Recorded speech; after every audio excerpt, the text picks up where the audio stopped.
नमस्ते यहाँहरु सबैलाई मेरो युट्युब च्यानल लिखितममा हार्दिक स्वागत गर्न चाहन्छु। च्यानल मार्फत मैले विभिन्न जानकारीमूलक भिडियोहरू प्रस्तुत गर्ने क्रममा आज यहाँहरु समक्ष पनि निकै जानकारीमूलक भिडियो नै लिएर उपस्थित भएको छु, जुन यहाँहरुले मलाई विभिन्न फोन मार्फत विभिन्न माध्यमबाट जानकारी लिन चाहिरहनु भएको हुन्छ, जसको विषय छ श्रेष्ठता कायम गर्दा के कस्ता कागजहरू आवश्यक पर्दछन् भन्ने सम्बन्धमा छोटो भिडियो लिएर आएको छु। भिडियो अन्तिमसम्म हेरेर साथ दिनुहोला।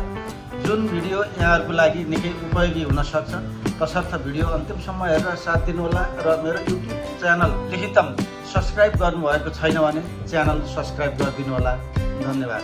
यहाँहरुको कास्की मालपोतमा श्रेष्ठता छ भने वा यहाँहरुले कास्की जिल्लाको पोखरा मालपोत अन्तर्गतका क्षेत्रहरूमा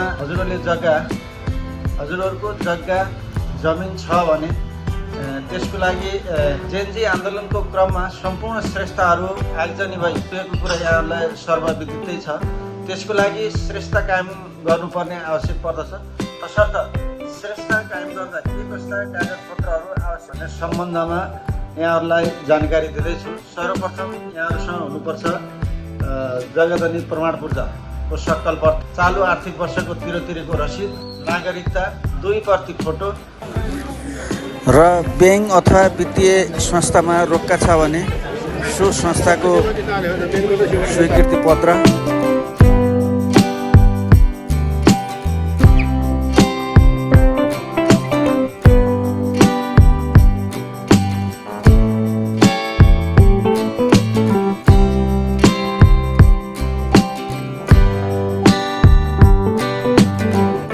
र स्वयं निवेदक उपस्थित भई मालपोत कार्यालय कास्की पोखरामा यहाँहरूले निवेदन दिनुपर्नेछ र यति कागजपत्रका साथ निवेदन सहित सम्बन्धित जग्गाधनी उपस्थित भएमा मालपोत कार्यालय कास्की पोखराले यहाँहरूको श्रेष्ठता कायम गरिदिनेछ। श्रेष्ठता कायम गर्न कुनै किसिमको राजस्व लाग्दैन र विलम्ब शुल्क अथवा ढिलो आएमा अतिरिक्त शुल्क तिर्नुपर्ने अथवा कुनै जरिमाना तिर्नुपर्ने अवस्था पनि हुँदैन।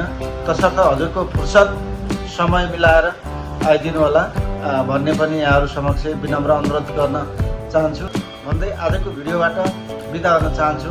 धन्यवाद। नमस्ते।